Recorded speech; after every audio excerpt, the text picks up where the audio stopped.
What's up, everyone? Welcome to the video. Today we're going to take a look at how to change the battery in this Kia Smart Key remote fob. So this remote key fob is going to be for the Kia vehicles that have a push button start ignition, and it's going to take replacement battery CR2032. The other thing we're going to need is a flathead screwdriver. So the first thing we need to do is remove the emergency key that's in the bottom of the key fob. That's done by pressing this button here, and the emergency key will slide out like that, and we can just set that to the side. Now, if we take a look at the bottom of the fob, near where we just pulled that key out of, we see this slot right here.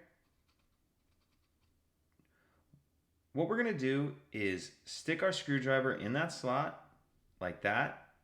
Make sure it's all the way in there. And then we're going to twist, like we're opening a lock with a key. And as you do that, as you see there, it'll pop the shell apart. Go ahead and pull that back cover off. And now we can see our battery right here.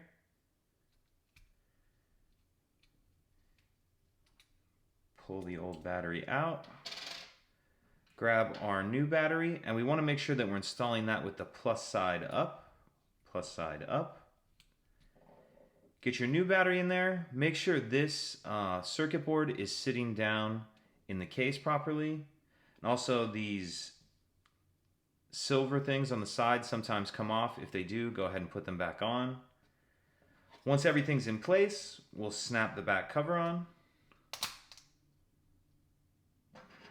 Slide our emergency key back in. And that's it. If you have any questions, please let me know. If you could take a second to like and subscribe, it helps us out, and I'd appreciate it. Thank you.